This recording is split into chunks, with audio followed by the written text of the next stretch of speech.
அனைவருக்கும் வணக்கம். பாரம்பரிய திருவள்ளுவர் குலவம்சம் பிரசன்ன ஜோதிடர் சுப மாரிமுத்து திருப்பூரிலிருந்து இந்த பதிவு உங்களுக்காக. ஐயா வணக்கங்க ஐயா. வணக்கம் ஐயா. ஐயா இப்போது மக்கள் சார்பாக ஒரு கேள்வி இன்றைக்கி நான் கேட்கலான் இருக்கேன். கேளுங்க ஐயா. ஐயா, அதாவது இந்த ஜாதகத்தில் முடக்கு இருக்கு, ஜாதகத்தையும் முடக்கிருச்சு, கண்டிப்பாக அதனால் வாழ்க்கையில் நிறைய பிரச்சனைகள் அப்படின்னு சொல்லி நிறைய பேர் கேட்குறாங்க. கண்டிப்பாங்க ஐயா. இந்த முடக்குங்கிறது என்னங்க ஐயா? அதற்கும் கர்மாவுக்கு ஏதாவது சம்மந்தம் இருக்காங்க ஐயா? ரொம்ப பற்றி சொன்னீங்கன்னா ரொம்ப உதவியாக இருக்குங்க. நல்ல கேள்விங்க ஐயா.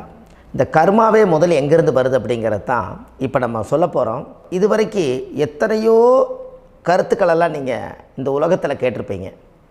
ஆனால் இந்த பதிவில் நீங்கள் பொறுமையோடு இந்த கருத்தை ஒரு இனிமையோடு நிதானமாக கேட்டிங்கன்னா உங்களுடைய ஊழ்வினை கர்மா எங்கிருந்து உருவாச்சு, இதனுடைய இந்த கர்மானால் நாம் என்ன கஷ்டப்படுறோம், நாம் இந்த பூமியில் பிறக்கிறதுக்கு என்ன வரம் வாங்கி வந்தோம், நம்ம பாவ புண்ணியமெல்லாம் ஜாதக கட்டத்தில் போய் எப்படி எடுக்கிறது, நம்மளுடைய தோஷம்னு சொல்கிறோமே அந்த தோஷம் எப்படி கிரியேட் ஆகுது, நம்ம இந்த பூமியில் பிறக்கும்போது கொண்டு வந்த கர்மாவா, இல்லை கடவுளே நம்மளுக்கு ஒரு தண்டனையாக கொடுத்த கர்மாவா, இல்லை நம்ம இந்த பூமிக்கு வந்ததுக்கு அப்புறம் செய்த கர்மாவா, இது எல்லாத்தையுமே நம்ம பொறுமையாக கேட்கணும்னா கண்டிப்பாக இந்த பதிவை நீங்கள் பொறுமையோடு கேளுங்க.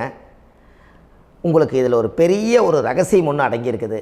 அந்த ரகசியத்தை தான் இன்றைக்கி இந்த உலகத்துக்கு அரங்கேற்றம் பண்ணுறேன். இந்த முடக்கு நம்ம ஐயா கேட்டதில் ஒரு அற்புதமான ஒரு விஷயம் என்ன அப்படின்னு கேட்டிங்கன்னா, முடக்குங்கிறது அந்த காலத்தில் பெரிய திறமையை கட்டி போட்டு வச்சுட்டா நம்மனால் அது இயங்க முடியுமாங்க? முடியாது இல்லைங்களா ஐயா? முடியாது. அப்போது அதே மாதிரி ஜாதக கட்டத்தில் நமக்கு வேண்டிய யோகத்தை கடவுளே நம்மளுக்கு நாம் செய்த பாவத்தினால அது முடக்கி வச்சிருச்சுன்னா அந்த பாவகத்தை அந்த ஜாதகர் அனுபவிக்க முடியுமா? அனுபவிக்க முடியாது. அப்போது அந்த அனுபவிக்க முடியாமல் வெளி உலகத்தில் போய் நம்ம தேடி போன பிறவியில் செய்த பாவத்தை இந்த பிறவியில் நீங்கள் தேடி கண்டுபிடிச்சி வாழ்க்கையில் நீங்கள் எப்போ மேலுக்கு வர்றது?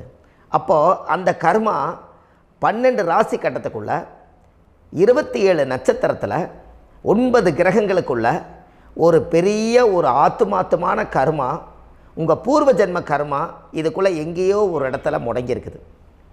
இந்த முடக்க மட்டும் உங்கள் ஜாதகத்தில் நீங்கள் கண்டுபிடிச்சிட்டிங்கன்னா ஹைலைட்டாக வாழ்கிறதுக்கு, இந்த உலகத்தில் சுதந்திரமான வாழ்க்கை வாழ்கிறதுக்கு ஒரு மிகப்பெரிய பொக்கிஷம் உங்கள் ஜாதகத்துக்குள்ளேயே இருக்குது. அப்போது அந்த ஜாதகத்துக்குள்ளே நாம் போன பிறவியில் நம்ம கர்மா நாம் என்ன செய்திருப்போன்னு உங்களுக்குள்ளே பெரிய குழப்பம் இருக்கும்.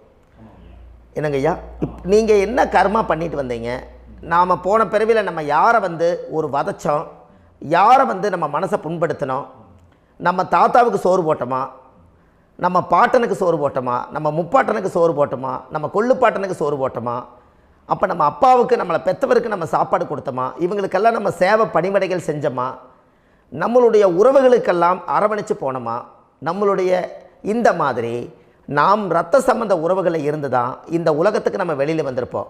அப்போது வெளியில் நீங்கள் நிற்கிறீங்க, அப்படியே மேலே போய் பார்த்தீங்கன்னா ஒரு 7 தலைமுறையில் ஒவ்வொருத்தரும் செய்த கர்மாவெல்லாம் நம்ம பிளட்டு ரிலேட்டிவாக இப்போ நீங்கள் கரண்ட்டில் இருக்கிறவங்க கிட்ட தான் டெபாசிட் பண்ணியிருக்கோம். அப்போ இது தெரியாமல் நாம் ஜாதகத்துக்குள்ளே போய் தசாபுத்தி நல்லா தனுங்க இருக்குது, நான் ரொம்ப கஷ்டப்படுறேன், என் ஜாதகத்தில் போய் பார்த்தேன் எல்லா கிரகங்களும் நல்ல வலிமையாக இருக்குன்னு தான் சொன்னாங்க, ஆனால் இன்னும் என்னுடைய கடன் அடையலை, இன்னும் என்னோடய கர்ம தீர்ந்த மாதிரியே தெரியல, எனக்குள்ளே ஒரு தாட்டு என்னமோ நான் ஒரு பின்தங்கின வாழ்க்கையிலே வாழ்ந்துட்டுருக்கேன் அப்படின்னு நீங்கள் சொல்லும்போது, அப்போ இதையெல்லாம் தாண்டி ஒரு கர்மா உங்களுடைய ராசி கட்டத்துக்குள்ளே எங்கேயோ ஒரு பக்கத்தில் ரகசியமாக புதைஞ்சிருக்கு. அப்போது அந்த ரகசியமாக புதைஞ்சிக்கக்கூடிய அந்த முடக்கு தான் இன்றைக்கி இந்த உலகத்துக்குள்ளே நீங்கள் தெரிஞ்சுக்கக்கூடிய விஷயம். அப்போ அந்த முடக்குங்கிறது ஒன்று உண்மை. இந்த உலகத்துக்கு நம்மளை எல்லாத்துலேயும் நல்லா யோசிச்சு பாருங்கள். 12 ராசி கட்டம் இருக்குதுங்களா ஐயா? ஆமாங்க ஐயா. ஆனால் கிரகம் எத்தனை இருக்குதுங்க? 9 தான் இருக்குங்க ஐயா. ஆமாம், 12 ராசிக்கு 12 கட்டத்துக்கு 12 கிரகம் கொடுத்துருக்கலாமல்ல கடவுள். அப்போ ஏன் 3 கட்டத்தை மட்டும் எம்டி பண்ணி மீதி 9 கிரகத்தை வச்சுக்கிறாருன்னா, அப்போ நாம் செய்த 3 தலைமுறை கர்மாவுக்கு அது எந்த கட்டம் பிளாக் ஆகுதோ அந்த கட்டத்துக்குள்ளே ஏதோ ஒரு ரகசியம் இருக்கிறனால தானே எங்கேயோ ஒரு பக்கத்தில் நீங்கள் கண்டிப்பாக கர்மாவில் மாட்டுவீங்கிறது கடவுளே படைச்சு தானே இதை உருவாக்கியிருக்காரு. 12 ராசிக்கு 12 கட்டம் கொடுத்துருந்தா எங்கே நீங்கள் சுற்றி வந்தாலும் ஏதோ ஒரு வீட்டுக்குள்ளே போய் உட்காந்துக்கலாம். ஆனால் ஒரு வீடு சுத்தமாக இருக்குது, ஒரு வீட்டில் 4 கிரகம் இருக்குது, ஒரு வீட்டில் 3 கிரகம் இருக்குது, ஒரு வீட்டில் 5 கிரகம் இருக்குது, ஒரு 3 வீடு 4 வீடு காலியாக இருக்குது. அப்போ எங்கேயோ ஒரு ராசி கட்டத்துக்குள்ளேயே கடவுளுடைய கர்மா விளையாட்டு, அது ரகசிய விளையாட்டு தான். அப்போது இந்த இடத்துல தான் உங்கள் ஜாதகத்தில் முடக்கு இருக்குது. இந்த முடக்கை நீங்கள் எப்படியெல்லாம் அதை ஆராய்ச்சி பண்ணி கண்டுபிடிக்க முடியும் அப்படிங்கிற ஒரு விஷயத்தை தான் இன்றைக்கி நம்ம இந்த உலகத்துக்குள்ளே இதை நுழைக்க போகிறேன். இப்போ அப்பா செய்த பாவம்னு ஒன்று இருக்குமில்லங்க ஐயா, நம்ம அறியாத வயசில் தெரியாதில்ல, அப்பா செய்த பாவம்னு இருக்கும். அப்பாவுடைய சொத்து பிள்ளைக்குத்தானா, அப்பாவுடைய பாவம் பிள்ளைக்குத்தானே, என்னங்க ஐயா? சரி, அப்போ தாத்தா இருக்கிறாரு, தாத்தாவுடைய கர்மா உயிர் எங்கே எழுதி வைக்கிறாருங்க? அப்போது மகனை விட்டுறாரு. அப்போ தாத்தா மாதிரியே முகம் இருக்குது, தாத்தா மாதிரியே அவருடைய நடை உடை பாவனை இருக்குது, அவர் தாத்தாவுடைய ஜீனு தான் அப்படின்னு இவர் சொல்லும்போது, அப்போ தாத்தாவுடைய சொத்து பேரனுக்கு சொந்தம்னா தாத்தாவுடைய பாவம் எங்கே போகுங்க? Very good. அப்போ அப்போது இந்த கர்மா எப்படி டிரான்ஸ்ஃபர் ஆகுதுன்னு உங்களுக்கு தெரியுதா? அப்போ நீங்கள் போன பிறவியில் அந்த தாத்தாவுடைய பேரனை நீங்கள் பிறக்கிறதுக்கு கர்மம் உங்களை செயல்பட வச்சுருக்குது. அதனால் நீங்கள் தாத்தாங்கிறீங்க. அதனால் அந்த கௌரவமாக எங்கள் தாத்தா சம்பாரித்த சொத்து நான் தான் அனுபவிக்கணுங்கிற விதியை நீங்கள் உருவாக்கிறீங்க. அப்போது இந்த ஜாதகத்தில் அந்த ஊழ்வினை தோஷந்தான் ஏதோ ஒரு வழியில் உங்களை கர்மாவை செயல்படுத்துது. அதனால தான் இந்த ஜாதகத்தில் எந்த ஒரு முடக்கை எடுக்கிறதா இருந்தாலும் சூரியன் என்ற நட்சத்திரம் எதுவோ அந்த நட்சத்திரத்துக்கு எந்த வீடு முடக்காகுதோ அங்கே தான் உங்களுடைய கர்மா ஒளிஞ்சிருக்கும். இதுதான் உங்களுடைய பெரிய ஒரு பொக்கிஷமான ரகசியம். சரிங்க ஐயா, இப்போ இதில் நவகிரகங்கள் 9 இருக்கும்போது ஏன் சூரியனை மட்டும் நம்ம இதில் எடுத்துக்கணும்னு நீங்கள் சொல்கிறீங்க? நல்ல கேள்விங்க ஐயா. நீங்கள் கேட்டீங்க பார்த்தீங்களா, 9 நவகிரகம் இருக்கும்போது சூரியனை மட்டும், அந்த சூரியன் என்ற நட்சத்திரம் பிறக்கும்போது அந்த வீடு மட்டும் முடக்காகுன்னு நீங்கள் கேட்டீங்க இல்லையா? இதுதான் அற்புதமான கேள்வி. ஏன் அப்படின்னு கேட்டிங்கன்னா, சூரியன் அப்பாவோட உயிர் கரு போய் அம்மாவுடைய பனிக்கூடத்தில் கர்ப்பத்தில் வச்சு 10 மாதம் 300 நாள் சுமந்து நீங்கள் இந்த பூமிக்கு வெளியில் வரும்போது நீங்கள் என்ன பாவத்தை இவங்க விதைச்சாங்களோ அந்த கர்மாவை வாங்கிட்டு தான் நீங்கள் வெளியில் பிரசவமாகறீங்க. இதுதானே? அப்போ சூரியன் என்ற நட்சத்திரம், அந்த சூரியனுங்கிறது உயிர் கருவல்லவா, அப்பாவுடைய உயிரணுக்கள் அம்மாவுடைய கருவிக்குள்ளே போய் நாம் குழந்தை வடிவத்தில் இருந்து 300 நாள் பாவ உன்னித்த பதிவில் ஏட்டு எழுதி ஒரு ஜாதகத்தை கையில் கொடுத்து பிறந்த உடனே உங்களுக்கு ஒரு ஏட்டை பெரட்டி நீ இப்படித்தான் விதி, இனிமேல் இப்படித்தான் நீ வாழணும்னு சொல்லி உங்கள் கர்மாவை நீங்கள் கர்மாவோடு தானே வெளியில் பிறக்கிறீங்க. அப்போ சூரியன் என்ற நட்சத்திரம் தானே இந்த உலகத்துக்கு ஒரு பெரிய ஒரு மகத்துவம். இப்போ பாருங்கள், விடிய வரைக்கும் நம்ம முழிச்சிட்ருக்குறோம், காலையில் சூரிய உதயமானால் அவங்கவுங்க செயல்படுறோம். மீதி எல்லா கிரகங்களுக்குமே வெளிச்சத்தை கொடுக்கக்கூடிய சக்தி சூரியனுடைய பிம்ப ஒளிக்குத்தானே உண்டு, என்னங்க ஐயா? அதனால தான் மேசத்து உச்ச வீடுன்னு சொல்லி மேசத்தை உச்சம்னு சொல்லி சூரிய உச்சத்தை அங்கே தான் வச்சாங்க. அப்போது அந்த காலச்சக்கரத்துக்கு 5ஆம் இடம் பூர்வ புண்ணியஸ்தானத்தில் போய் சிம்மத்தில் கொண்டு போய் சூரியனை ஆட்சி வீடுன்னு வச்சாங்க. அப்போது சூரியனில் இருந்து தான் அந்த மையப்புள்ளி உருவாகுது. அப்போ உங்களுடைய ஜாதகத்தில் அந்த சூரியனாகப்பட்டவர் பிறக்கும்போது நீங்கள் உங்கள் ஜாதகத்தை நீங்கள் எடுத்துக்கங்க ஐயா. நீங்கள் இன்றைக்கே போய் கதவை திறந்து உங்கள் பெட்டியை திறந்து பீர்வாவுக்குள்ளே உங்களுடைய ஜாதகம் இருக்குது, அந்த ஜாதகத்தை எடுத்து ஜோதிடர்கிட்டையே நீங்கள் சந்தேகம் கேட்குறக்கு முன்பு நீங்களே உங்களுடைய கர்ம பற்றி தெரிஞ்சுக்கிறதுக்கு இந்த பதிவில் உங்களுக்கு ஒரு ரகசியத்தை சொல்லித்தரேன். உங்கள் ஜாதகத்தில் இப்போ இது வரைக்கும் ராசி கட்டத்தை நீங்கள் பார்த்துருப்பீங்க, ஆனால் பாதசாரம்னு ஒன்று இருக்கும் இல்லைங்களா? ராசிக்கு பாதசாரம்னு ஒன்று இருக்கும். சூரியன் என்ன நட்சத்திரத்தில் இருக்குது, சந்திரன் என்ன நட்சத்திரத்தில் இருக்குது, செவ்வாய் என்ன நட்சத்திரத்தில் இருக்குது, புதன் என்ன நட்சத்திர காலில் நிற்குது, இதெல்லாமே அந்த சாரம் இல்லாத ஜோதிடம் சோரம் போய்விடும். அதனால் அந்த சாரத்தில் நிற்கிது பார்த்தீங்களா கிரகம், அதில் இப்போ நீங்கள் உங்களுடைய ராசி கட்டத்தை ஓப்பன் பண்ணுங்கள்.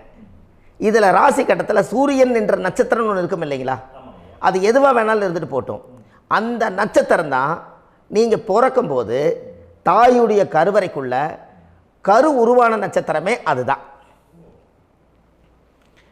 புரிஞ்சுங்களா ஐயா?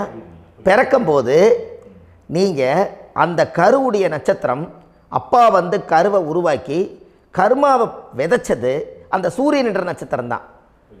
அந்த வீட்டுக்கு தான் இந்த ராசி கட்டத்தில் உங்களுக்கு முடக்கு உருவாகுது. புரிஞ்சுங்களா ஐயா? அப்போது ஒரு ஜாதகத்தில் சூரியன் என்ற நட்சத்திரம் எதுவோ அதுதான் உங்களுடைய கர்மா நட்சத்திரம். இப்போ நம்ம பிறக்காதுக்கு முன்னாடி அப்பா கட்டத்தில் அந்த கர்மா டெபாசிட் ஆகிருக்கும். அதை ட்ரான்ஸ்ஃபர் எப்படி பண்ணுறாரு? அவருக்கு ஒரு கல்யாணம் வச்சு அவர் குடும்ப வாழ்க்கையில் வாழ்ந்து நம்மளோட உயிர் கருவை கொண்டு போய் ஊராம் பொண்ணை கல்யாணம் பண்ணி பொண்டாட்டின்னு எடுத்துக்கொண்டு அந்த பொண்டாட்டிங்கிற உரிமையாகி இவருடைய உயிர் கரு உருவாகி வாரிசுகள் வெளியில் வருது. அதானங்க ஐயா? அப்போது அந்த சூரியன் என்ற நட்சத்திரம் தான் இந்த உலகத்தில் ஒரு பிரம்மாண்டமான நட்சத்திரம். இந்த நட்சத்திரம் உங்கள் மனசுக்குள்ளே ஏதாவது இருந்துச்சுன்னா உங்கள் வீட்டில் ஏதாவது ஒரு நல்ல விஷயங்கள் நீங்கள் பண்ணுறதா இருந்தால் அந்த கர்மா நட்சத்திரம் சூரியனுடைய நட்சத்திரம் இருக்குது பார்த்தீங்களா, அந்த நட்சத்திரத்தில் எந்த ஒரு சேவைகளும் செய்யக்கூடாது.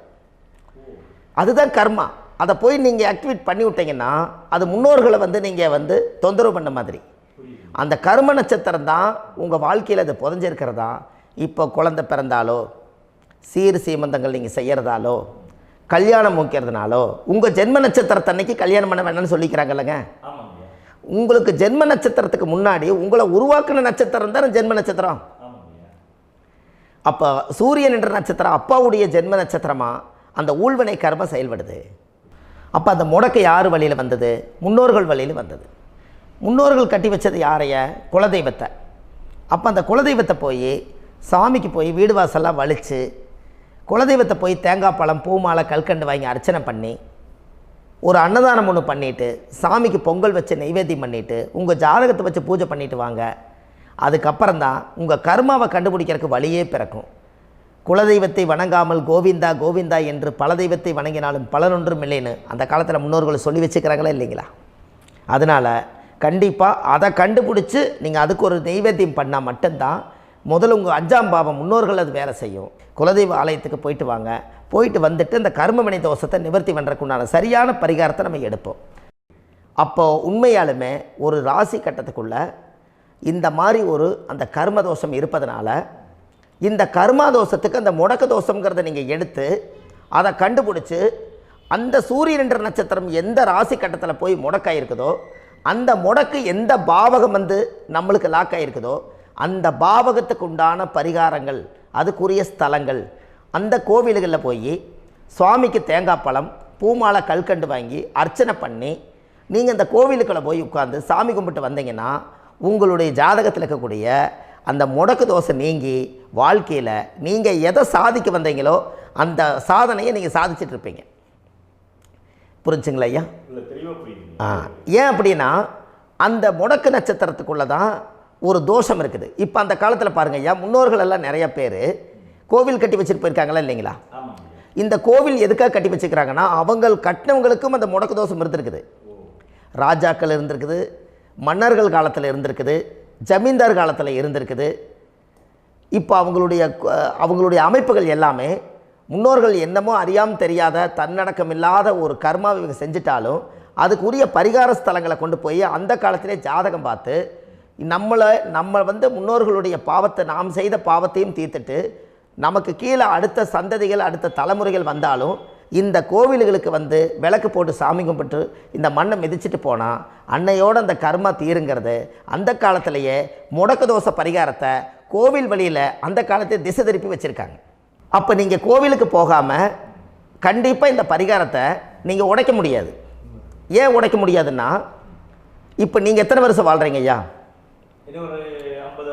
120 வருஷமே வச்சுக்கோங்க. சூரியன் திசை 6 வருஷம், சந்திரன் திசை 10 வருஷம், செவ்வாய் திசை 7 வருஷம், ராகு திசை 18 வருஷம், குரு திசை 16 வருஷம், சனி திசை 19 வருஷம், புதன் திசை 17 வருஷம், கேது திசை 7 வருஷம், சுக்கிரன் திசை 20 வருஷம். இப்போ நான் சொன்ன டோட்டலெல்லாம் கூட்டிங்கன்னா 120 வருஷம் வரும். இது ஒரு மனிதர் பிறந்து பூரண ஆயுளோடு வாழ்ந்தால் இந்த 120 வருஷம் வாழ்ந்தால் அவர் இந்த பூலோக பதவி விட்டு சிவலோக பதவி போயிடுவார். அதுக்கு பேர் தான் பூரண ஆயுள் என்று பொருள். அப்போ இந்த பூரண ஆயுளை வாழ்ந்தவருக்கு 120 வருஷம். கோயில் எத்தனை வருஷம் வாழுதுங்க ஐயா?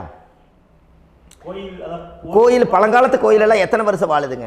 12 வருஷத்துக்கு கும்பாபிஷேகம். அது ஓகே, அது பரவாயில்ல. 12 வருஷத்துக்கு ஒருக்கா பழசை புதுப்பிச்சு கும்பாபிஷேகம் பண்ணி மறுபடியும் அதுக்கு பவர் ஊட்டி சக்தி ஊட்டி அதுக்கு உருவேற்றுறாங்க.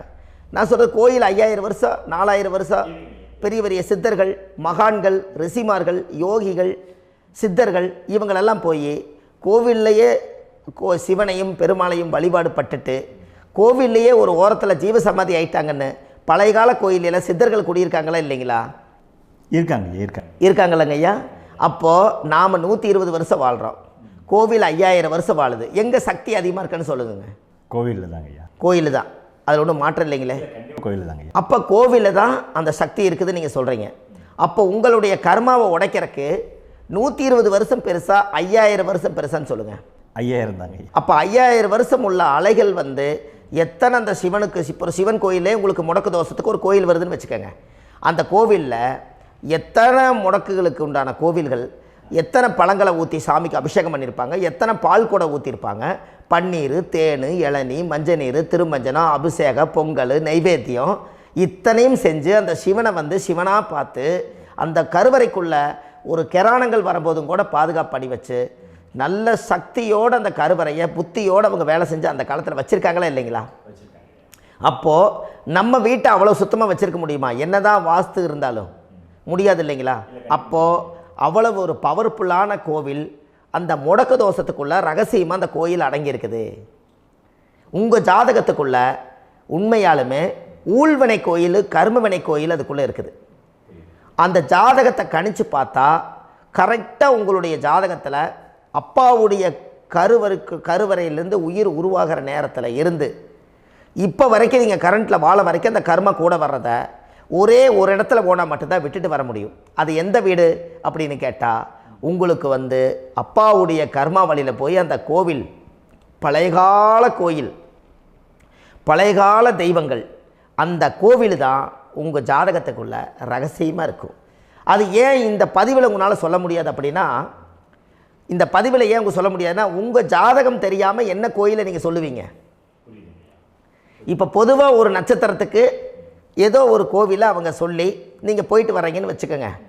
ஆனால் அது வேலை செய்யலைன்னா நம்மளுக்கு என்னங்க இவ்வளோ கஷ்டப்பட்டு போய் அதை பலனடையிலேன்னு கேள்வி கேட்டக்கூடாது. உங்கள் ஜாதகத்தை நீங்கள் கொண்டாங்க, உங்கள் டேட் ஆஃப் பர்த் டயத்தை போட்டு ஜாதகத்தை கணிச்சு நீங்கள் சூரியன் என்ற நட்சத்திரத்துக்கு உங்களுடைய கர்மவினை கோவில் யார், உங்களுடைய முடக்கு யார், ஊழ்வனை தோஷத்துக்கு உண்டானவர் யார், தாய் வழி கர்மா யார், தந்தை வழி கர்மா எது, நீங்கள் பிறக்கும்போது வந்த கர்மா என்ன, இது எல்லாம் கணிக்காமல் பொதுவாக ஒரு கோயிலில் போய் நீங்கள் பாட்டுக்கு சாமி கும்பிட்டு வந்தால் பலன் எப்படி கிடைக்கும்? கண்டிப்பாக கிடைக்காதுங்க ஐயா. என்னங்க ஐயா? அது தெரிஞ்சு பண்ணாதான் சரியா? ஒரு டாக்டர்கிட்ட போகிறீங்க, என்னை அப்படியே ஸ்கேன் பண்ணி ஒரே ஒரு மாத்திரை கொடுங்கன்னு கேட்டால் டாக்டர் கொடுப்பாருங்களா?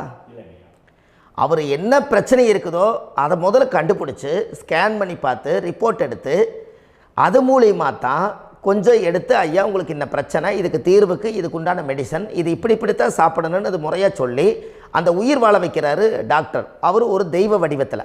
கரெக்டுங்களா ஐயா? அப்போ உங்களோட கர்மா எங்கே செயல்படுது அப்படின்னா, இந்த முடக்க நீங்கள் இந்த பதிவில் தெரிஞ்சுக்கங்க. அதுக்குரிய நட்சத்திரம் என்னன்னு தெரிஞ்சு வச்சுங்க. உங்கள் ஜாதகத்தில் சூரியன் என்ற நட்சத்திரத்தை எடுத்துக்கங்க. அந்த வீட்டுக்கு முடக்க இந்த பதிவில் எந்த வீடு லாக் ஆகிருக்குதுங்கிறத நான் உங்களுக்கு இந்த வீட்டில் சொல்கிறேன். அந்த வீட்டு நீங்கள் பாருங்கள், உங்களுடைய லக்கணத்துக்கு அது எந்த வீடு. இப்போ லக்கணத்துக்கு ஒரு 7வது வீடுன்னே வச்சுக்கோங்க. அப்போ லக்கணத்துக்கு 7வது வீடே முடக்கு. அப்படி ஒரு முடக்கு ஆகிப்போச்சுன்னா ஒரு ஜாதகத்தில் லக்கணம் தான் 1, 7ஆம் இடம்ங்கிறது மனைவி ஸ்தானம். ஒரு ஆணுடைய ஜாதகத்துக்கு 7ஆம் இடம் தான் மனைவி. அவருக்கு நல்ல மனைவி அமையாமல் ஆடம்பரம் இருந்தும் வீடு அரண்மனை மாதிரி இருந்தும் அந்த மனைவியை ஒரு சந்தோஷமாக அவர் அனுபவிக்க முடியாது. புரிஞ்சுங்களா ஐயா? சந்தோஷமாக அனுபவிக்க முடியாது. ஏன் அப்படி? 7ஆம் இடத்துல தான் அவரோட கர்மா உட்கார்ந்துருக்குது. கரெக்டாக சொன்னீங்க. 7ஆம் இடத்துல தான் அந்த கர்மா உட்கார்ந்துருக்குது. அப்போ அந்த 7ஆம் இடத்துல இருக்கக்கூடிய அந்த கர்மா போன பிறவியில் நீ மனைவிக்கு சோறு போடாமல் மனைவியை கட்டி வச்சு அடிக்கிறதும், மனைவியை துன்புறுத்துறதும், அந்த மனைவி இருக்கவே இன்னொரு வாழ்க்கைக்குள்ளே போகிறதும், இங்கே வாழ வேண்டிய தாம்பத்திய சந்தோஷத்தை கொண்டு போய் இன்னொரு இடத்துல கொடுக்கறதும், தெரிஞ்சிருந்தே நம்மளுடைய மனசுக்குள்ளே திருடுத்தனமாக வாழ்கிறதும், இது எல்லா கர்மாவும் போன பிறவியில் நாம் செய்த ஊழ்வினை கர்மா தான் உங்கள் ஜாதகத்தில் 7ஆம் இடம் முடக்கு. அப்போ அந்த 7ஆம் இடம் முடக்கா இருந்துச்சுன்னா கண்டிப்பாக உங்கள் ஜாதகத்தில் நீங்கள் என்ன அனுபவிச்சிட முடியும்? நல்ல நண்பர்கள் கிடைக்க மாட்டாங்க, நல்ல ஒரு பார்ட்னர்ஷிப் அமையாது, நல்ல ஒரு நட்பு வட்டங்களில் எதையும் அனுபவிக்க விடாது, ஒரு அங்கீகாரமான உறவுகளில் போய் நம்ம ஸ்ட்ராங்காக நிற்க முடியாது. 7ஆம் இடம் என்பது தாம்பத்திய வாழ்க்கை, பூர்த்தி இல்லாத வாழ்க்கையாக இருக்கும். இப்படியெல்லாம் அந்த ஜாதகத்தில் ஒரு பொதுவாக ஒரு ஜாதகத்தில் 7ஆம் பாவம் முடக்காயிட்டால் இந்த கர்மாவை அவர் அனுபவிச்சுக்கிட்டே இருப்பார். இது எப்போத்தான் அதுக்கு ஒரு தீர்வு வேணுங்கய்யா? அந்த கோயில் எதுன்னு நீங்கள் கரெக்டாக சொன்னீங்க. இப்போ இது மனிதனால் செயல்படுது. மனிதர்கள் தான் கோயிலை கட்டி வச்சாங்க. தெய்வத்தை விட ஒரு காலத்தில் மனிதர்களுக்கு மகிமை ஜாஸ்தி. ஏன்னா சாதாரண ஒரு மண் பூமியாக இருந்த இடத்த மனிதர்கள் தான் கோயில் கட்டி ஒரு மகிமைப்படுத்தி புண்ணியம் பண்ணி வச்சாங்க. மனிதர்களுக்கு சக்தி அதிகம்தான், ஆனால் பிரபஞ்சத்துக்கு அதை விட சக்தி அதிகம் அல்லவா? ஐயா, நீங்கள் கோவிலுக்கு போய் அந்த கர்மா உடைக்கிறதுக்கு கோவிலில் சக்தி இருக்குது, ரைட்டு. ஆனால் நம்ம வீட்டுக்கும் கோயிலுக்கும் ஒரு மிகப்பெரிய தொடர்பு என்னென்னா, அந்த கோயில் கட்டுறவங்க எல்லாமே பழைய காலத்து கோயிலெல்லாம் பாருங்கள், பஞ்சபூதத்தை வச்சு கட்டியிருப்பாங்க. பஞ்சபூதத்தை வச்சு தான் கட்டுவாங்க கோயில். அது உங்களுக்கு தெரியணும் இல்லைங்களா? பஞ்சபூதம்னா நீர், நெருப்பு, காற்று, பூமி, ஆகாயம். இந்த பஞ்சபூதத்தினுடைய சக்திகள் எல்லாம் ஒரே நேர்கோட்டுக்கு என்னைக்கு வருதோ அன்னைக்கு தான் அந்த கோவிலுடைய பாலக்கால் போட்டு 1000-2000 வருஷம் நிலச்சி நிற்கிறது. காரணம், இந்த பிரபஞ்சத்தில் பஞ்சபூதம் எப்படி நிலச்சி நிற்குதோ அதுபோல் 5000 வருஷம் நிற்கிறதுக்கு அந்த பஞ்சபூத சக்தி வச்சு தான் சாமி சிலையை பிரதிஷ்டை பண்ணி வச்சுருப்பாங்க. அதனால தான் இந்த கோயில்கள் எல்லாம் 5000 வருஷமாயும் எத்தனையோ கிராணங்களை எல்லாம் தப்பிச்சிருக்கிறதுக்கு காரணம். அப்பேற்பட்ட புண்ணிய ஸ்தலம் உங்களுக்கு எதுன்னு தெரியணும் அல்லவா? என்னங்க ஐயா? அப்பேற்பட்ட புண்ணிய ஸ்தலம் உங்களுக்கு எதுன்னு தெரிஞ்சால் தானே நீங்கள் போய் செய்ய முடியும், இல்லாட்டி கண்டிப்பாக தெரியாது. அப்போ இந்த முடக்கு தோஷத்தை கடவுள்கிட்ட கொண்டு போய் ஒப்படைக்கணும். நாம் பிறக்கும் போது கொண்டு வந்த கர்மாவை நாம் இருக்கும் காலத்தில் கொண்டு போய் இந்த கர்மாவை சுத்தப்படுத்தி, நீங்கள் பாவ ஆத்மாவை இந்த பூமியில் பிறந்து பூலோகத்தில் எல்லா புண்ணியத்தையும் செஞ்சுட்டு இந்த பூலோகத்தை விட்டு நீங்கள் போகும்போது புனித ஆத்மாவாக போகணுன்னா உங்கள் கர்மாவை கொண்டுட்டு போகாதீங்க, கர்மாவை நிவர்த்தி செய்யுங்க. என்னங்க ஐயா? அப்போ கர்மாவை சுத்தப்படுத்துங்க. கர்மாவை சுத்தப்படுத்திட்டு உங்களுக்கு பிறக்கிற குழந்தைகளுக்கு அந்த கர்மாவை டிரான்ஸ்ஃபர் பண்ணாமல் உங்களோட நில் பண்ணுங்க. ஒரு உதாரணம் சொல்லட்டுங்களா ஐயா? ஒரு காந்தம் ஒன்று இருக்குது இல்லைங்களா? ஒரு காந்தம்ங்கிறது ஒரு தாத்தாவாக வச்சுக்கோங்க. ஒரு இரும்பை கொண்டு போய் வச்சா ஒட்டு மோட்டாதா? அப்போ ஒட்டுனோடனே காந்தம்ங்கிறது தாத்தா, அவருக்கு பிறந்த வாரிசுக்கு அந்த கர்ம டிரான்ஸ்ஃபர் ஆயிருமா? சரி, இன்னொரு இரும்பை கொண்டு போய் வைங்க, ஒட்டு மோட்டாதா? அப்போ அது பேரனுக்கு வைங்க, பேரனுக்கு வந்துருச்சு அந்த கர்மா. இன்னொரு இரும்பை கொண்டு போய் வைங்க, அந்த காந்தத்துக்கு நேர் இன்னொன்று வைங்க, ஒட்டு மோட்டாதா? அப்போ அதை கொண்டு போய் நம்ம கொள்ளு பேரனுக்கு வைங்க. இப்படியே டிரான்ஸ்ஃபர் ஆகி தலைமுறையாக இந்த கர்மா தொடர்ந்துக்கிட்டே இருக்குது. இந்த இடத்துல கொண்டு போய் காந்தத்துக்கு இரும்பு ஒட்டிகிட்டே இருக்குதுல்ல, இந்த இடத்துல ஒரு மரக்கட்டை செஞ்சு கொண்டு போய் கரெக்டாக வச்சுக்கினே போட்டுமா? அந்த மரக்கட்டையை கொண்டு போய் வைக்கிறவர் யார்? மரக்கட்டை வச்சுட்டு அடுத்த வாரிசு புனிதமாக பிறந்துட்டு அந்த மேலே இருக்கிற கர்மாலாம் இந்த அடுத்த இதுக்கு வராதில்ல. இதுதாங்க ஐயா கர்மா. தொடர்ந்து வரக்கூடிய கர்மாவை அதை நில் பண்ணணுங்கிறதுக்கு பேர் தான் இந்த உதாரணத்தை சொன்னவங்களுக்கு. அப்போ நாம் இந்த பூலோகத்தில் நம்ம ஒரு தாயுடைய கருவறையில் இருந்து தொப்புள் கொடி அறுக்கும் நேரம் நாம் என்ன கர்மாவை வாங்கி வந்திருந்தாலும் அதையெல்லாம் ஆராய்ச்சி செய்து ஜாதகத்தில் முழுமையாக கண்டுபிடிச்சி ஒரு காலம் இல்லைனாலும் ஒரு காலம் நம்ம நல்லா இருக்கிறதுக்காக, நம்ம வாரிசுகள் எல்லாம் நலமடைஞ்சு வளமடைஞ்சு வர்றதுக்காக இந்த கர்மா தோஷத்தை கரெக்டாக கண்டுபிடிச்சி சரியான கோவிலுக்கு போய் நீங்கள் கர்மாவை நிவர்த்தி பண்ணி அங்கே பூஜை புனஸ்தானங்கள், சகசரநாம பூஜைகள், ஓமங்கள், வழிபாடுகள் இதெல்லாம் நீங்கள் செஞ்சு உங்களுடைய பாவத்தை எல்லாம் கழித்து உங்கள் ஜாதகத்தவே யோகமாக மாற்ற முடியும். கண்டிப்பாக மாற்ற முடியும். ஏன்னா நம்ம யாரை நம்பி செய்கிறோம்? சரியான கடவுள்கிட்ட வழிகாமிக்க போகிறோம். அப்போ கடவுள் பொய்யாயிருவாரா? ஐயா நம்ம அதாவது அந்த காலத்தை சொல்லுவாங்க, சத்தியுள்ள சாமி கும்பிட்டு புத்தி உள்ள உள்ளே பெக்கணும்னு சொன்னாங்க. 16 வதபதன்னு பெக்கலை, எல்லாம் அறிவோடு பெற்றாங்க. அதனால் எல்லாமே தாய் தந்தைகள் பேச்சை கேட்டாங்க. அன்றைக்கி எல்லாருமே தாய் தந்தைகளுக்கு தூணாக நின்னாங்க. அப்போ அந்த காலத்தில் சத்தியுள்ள சாமி கும்பிட்டு புத்தி உள்ள உள்ளே பெக்கணும்னு சொல்லி அன்றைக்கி அறிவோடு பெற்று இந்த கர்மாவை ஆளுக்கு ஒரு கர்மாவை டிரான்ஸ்ஃபரை பிரித்து எல்லாரும் சுத்தப்படுத்தினாங்க. இன்றைக்கி நம்ம ஒரு குழந்தை 2 குழந்தை பெற்று வச்சுருக்கோம். அவங்களுக்கே இவ்வளவு கர்மா வந்துருச்சுன்னா இந்த குழந்தைகளுக்கு என்னைக்கு இந்த கர்மாவை போய் கண்டுபிடிச்சி நீங்கள் எப்போ சரி பண்ணுவீங்கன்னு. அப்போ இந்த வாழ்க்கையில் ஏதோ ஒரு பிரபஞ்ச சக்தி நம்மளை அறியாமல் என்னமோ ஒரு இயக்கத்தில் கொண்டு போய் விட்டுருச்சுங்களா? அப்போ இனிமேலாவது இந்த கர்மாவில் இருந்து கண்டிப்பாக நம்ம நிவர்த்தி ஆகணும்னு சொன்னால் இந்த முடக்கு தோஷத்தை யாரெல்லாம் கண்டுபிடிச்சி இந்த ஊழ்வினை கர்மாவில் இருந்து நாம் கருவறையில் சுமக்கும் போது 10 மாதம் நீங்களாம் என்னென்ன நினச்சிருப்பீங்க? அதாவது கருவறைக்குள்ள கருப்பாக ஒரு பிண்டம் இடப்பக்கம் கிடக்கையில் இந்த பூமிக்கு வரும்போது நீங்கள் என்னென்ன நினச்சிருப்பீங்க?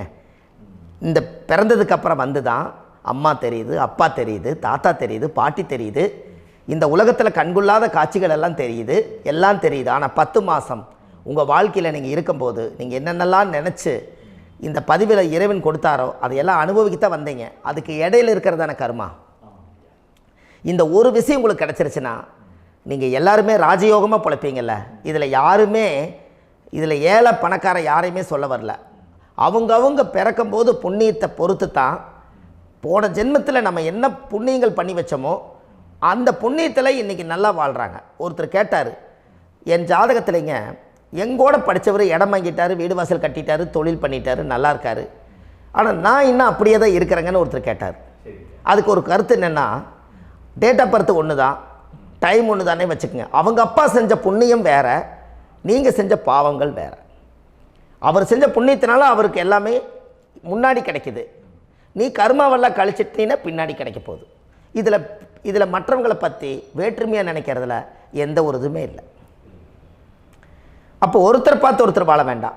உங்களுடைய சுய அறிவை வச்சு இந்த பூலோகத்தில் இந்த பூமியில் நீங்கள் 4 தெரிஞ்சு நல்ல விதமாக கற்றுக்கிட்டு இந்த உலகத்தில் சிறப்பாக வாழ கற்றுக்குங்க. அதுக்கு அந்த ஊழ்வினை தோஷத்தை கண்டுபிடிங்க. உங்களுக்குன்னு ஒரு முடக்கு இருக்குதுங்கிறத இன்றைக்கி நீங்கள் எழுதி வைங்க. அதை எப்படியாவது கண்டுபிடிங்க, அதை தேடுங்க. ஒரு முறை நீங்கள் ஜாதகத்தை கொண்டு வாங்க. அந்த ஜாதகத்தை கொண்டு வந்து உங்கள் பாவகத்தில் எத்தனாம் பாவம் முடக்காயிருக்குதுன்னு பாருங்கள். அந்த பாவகம் முடக்காயிருச்சுன்னா உங்கள் வாழ்க்கையில் அதிலிருந்து உங்களால் வெளியில் வரவே முடியாது, கண்டிப்பாக வர முடியாது. அதை நீங்கள் கண்டுபிடிச்சா மட்டும்தான் நீங்கள் மேலே வர முடியும். ஏன்னா நிறைய பரிகாரங்கள், பூஜைகள், யாகங்கள், ஓமங்கள் எல்லாம் செய்து வச்சும் கூட அந்த கர்மவினைக்கு உண்டான கோவிலுக்கு போய் அந்த 5000 வருஷ பழமை வாய்ந்த தெய்வத்துக்கிட்ட போய் நீங்கள் முறையிட்டு விளக்கு போட்டு உங்கள் கர்மத்தை எல்லாம் நான் நீ தான் தீர்த்து கொடுக்கணும்னு சொல்லி நம்பிக்கையோடு நீங்கள் போய் அந்த சரணாகதி அடையிறீங்க பாருங்கள், அங்கே தான் உங்கள் கர்மாவை எடுத்து விடுறாரு. அப்போ இந்த ரகசியம் உங்களுக்கு வேணுமல்லவா? அப்போ உங்கள் ஜாதகத்தில் எங்கே முடங்கி இருக்குது, அதுக்குரிய கோவில்கள் எல்லாம் என்ன, அதுக்கு தான பரிகாரம் என்ன, அதுக்கு நீர் பரிகாரம் என்ன, யாத்திரை பரிகாரங்கள் என்ன, நீங்கள் வீட்டில் இருந்தே செயல்படுத்தக்கூடிய பரிகாரங்கள் என்ன, பரிகாரம் கோவிலுக்கு போய்த்தான் நடக்குமா, இல்லை நாம் வீட்டில் வச்சு வணங்குறதுனால நடக்குமா, நாம் செய்யக்கூடிய தர்ம பரிகாரங்கள் என்ன, தான பரிகாரங்கள் என்ன, இப்படி பல விதமாக இருக்கிறனால உங்கள் ஜாதகத்துக்கு எந்த மாதிரி பரிகாரம் கனெக்ட் ஆகுதுங்கிறது தெரியணும். இது தெரியாமல் கண்டிப்பாக உங்களால் செயல்படுத்துறது ரொம்ப கஷ்டம். இதனால் இதை நீங்கள் தெரிஞ்சுக்கணும்னா இப்போ நம்ம பாருங்கள், நீங்கள் அந்த தெரிஞ்சுக்கிட்டாலே உங்கள் வாழ்க்கையில் ஒரு டைம் தான் நீங்கள் தெரிஞ்சுக்க போகிறீங்க. உங்களுடைய கர்மா என்ன, நீங்கள் எங்கே செயல்பட்டு போயிட்டுருக்கிறீங்க, உங்கள் போகிற பாதை சரியா இல்லை அந்த பாதையில் முள்ளு கல் இருக்குதா, இது எல்லாம் உங்களுக்கு தெரியலனா இந்த முடக்கை கண்டுபிடிக்கக்கூடிய சக்தி வாய்ந்த இந்த கர்மாவை நிவர்த்தி பண்ணுறதுக்கு வழிகள் இருக்குது. அதனால் நீங்கள் கண்டிப்பாக இந்த முடக்கை தெரிஞ்சுக்கணும். இந்த முடக்கு ராசினா என்ன உண்மையாலுமே உங்கள் வாழ்க்கையில் நீங்கள் தெரிஞ்சு இனிமேல் உங்கள் வாழ்க்கையில் இதுவரையிலும் கர்மாவுக்குள்ளேயே கஷ்டப்பட்டீங்க, வழி தெரியாமல் கண்ணை கட்டி காட்டில் விட்ட மாதிரி இருந்தீங்க. இனி அப்படி இருக்க வேண்டாம். உங்கள் ஜாதகத்தில் 12 ராசி கட்டத்தில் 9 கிரகம் போகும், மீனி 3 கிரகம், 3 கட்டம் வந்து உங்களுக்கு எங்கேயோ ஒரு பக்கத்தில் 3 கட்டம் எம்டியாக தான் இருக்கும். கரெக்டுங்களா? அது இல்லாமல் ஒரு ஜாதகம் பிறக்காது. ஏன்னா 9 கிரகத்துக்கு 9 கணக்கு போட்டால் 3 கட்டம் எம்டியாக தான் நிற்குது. அந்த கட்டத்துக்குள்ளே எந்த நட்சத்திரத்தில், எந்த சாரத்தில், எத்தனாவது டிகிரியில், எத்தனாவது பாதசாரத்தில், எத்தனை வெகுளையில், எத்தனை செகண்டுக்குள்ளே இந்த கர்மா உள்ளே புகுந்து உங்களை செயல்படுத்துதுங்கிறத கண்டிப்பாக உங்கள் ஜாதகத்தை கொடுங்க. பார்த்து இந்த விஷயத்தை சொல்கிறேன், நீங்கள் அந்த இடத்துக்கு போய் நிவர்த்தி பண்ணிவிட்டு உங்கள் வாழ்க்கையில் கொஞ்சம் காலம் வாழ போகிறீங்க. பாருங்கள், பிறந்ததுலேருந்து 20 வருஷத்துக்குள்ளே இளமையாக வாழ்கிறீங்க, குழந்தையாக வாழ்கிறீங்க. 20லேருந்து 40 வயசுக்குள்ளே தான் உங்களுக்கு ஒரு பொண்ணை பார்த்து கல்யாணம் பண்ணி ஒரு கரு உருவாக்குறீங்க. அதுக்கப்புறம் 40லேருந்து 60க்குள்ளே குழந்தை பெற்று கடமை முடிச்சிடுறீங்க. 60 வயசுக்கு மேலே ரிட்டையர்ட் ஆகிடுறீங்க. இந்த 20க்கும் 60க்கும் இல்லாத 20லேருந்து இந்த 40 வயசுக்குள்ளே உங்களோட தேடல் என்னவோ அது வாழ வேண்டிய சுகபோகமான வாழ்க்கை எல்லாமே அந்த 40க்குள்ளே தான் இருக்குது. இந்த 40க்குள்ளே இருக்கக்கூடிய வாழ்க்கையை இந்த கர்மா தெரியாமல் காலத்தை வீணாக்க வேண்டாம். வாழ வேண்டிய வயசில் நீங்கள் வாழணும். அதுக்குரிய கர்மாவை நீங்கள் சுத்தப்படுத்துங்க. எப்படியெல்லாம் நீங்கள் சந்தோஷமாக வாழ்கிறீங்கன்னு எனக்கு ஒரு தகவல் கொடுங்க. வேறு லெவலில் நீங்கள் இருப்பீங்க. கண்டிப்பாக இந்த பதிவில் உங்களுக்கு நான் இந்த விஷயத்தை கொடுக்க போகிறேன். இந்த முடக்கு நட்சத்திரங்கள் என்ன அப்படிங்கிறத இந்த பதிவில் நீங்கள் ஒரு நோட் ஒன்று எடுத்துக்கோங்க, குறித்து வச்சுக்கோங்க. இதில் இருந்து அவங்கவுங்களுக்கு முடக்கு நட்சத்திரம் என்னங்கிறத இந்த பதிவில் நான் உங்களுக்கு கொடுக்குறேன். இந்த வீடு தான் அது முடக்குங்கிறத சொல்கிறேன். இதையெல்லாம் நீங்கள் தெரிஞ்சு உங்கள் ஜாதகத்தவே நீங்கள் முடக்கு எடுத்து கண்டிப்பாக உங்கள் வாழ்க்கையில் நீங்கள் நல்லா இருப்பீங்க. அதுக்கு ஒரு நோட் எடுத்து வச்சுக்கோங்க. இது வரைக்கும் கர்மாவை பற்றி நம்ம பேசினோம். உங்கள் ஜாதகத்தில் சூரியன் என்ற நட்சத்திரத்துக்கு தான் முடக்குன்னு சொன்னீங்களே, எந்த வீடுங்கிற ரகசியத்தை இன்றைக்கி நம்ம எல்லோரும் தெரிஞ்சுக்கலாமா? இத்தனை காலமாக நீங்கள் தெரிஞ்சுக்காத ஒரு ரகசியத்தை இன்றைக்கி உங்கள் ஜாதக கட்டத்தில் நீங்களே முடக்க கண்டுபிடிச்சி அதுக்குண்டான பலனை தேட போகிறீங்க. அந்த தேடல் தான் உங்களை கொண்டு போய் உட்கார வைக்க போகுது. ஒரு உதாரணம், உங்கள் ஜாதகத்தில் பாதசாரம் இருக்குது அல்லவா? அந்த பாதசாரத்தில் சூரியன் என்ற நட்சத்திரம், சூரியன் நின்ற நட்சத்திரம் பாதசாரத்தில் கரெக்டாக எடுங்க. உங்கள் வாழ்க்கையில் சூரியன் என்ற நட்சத்திரம் அஸ்த நட்சத்திரமாக இருந்தால் மீன வீடு தான் முடக்கு, மீன ராசி வீடு தான் முடக்கு. அப்போ மீனம் என்பது யாரோட வீடு? அது குருவோட வீடு. அப்போ நல்ல வழிகாட்டுறதுக்கு ஒரு குரு கிடைக்க மாட்டார். நம்மளுக்கு வாழ்க்கையில் நம்ம என்ன பண்ணுறதுனே நம்மளுக்கு தெரியாது. அப்போ நம்மளுக்கு ஒரு அள்ளி கொடுக்கலன்னு சொல்லி கொடுக்குறக்கு ஆள் வேணும்.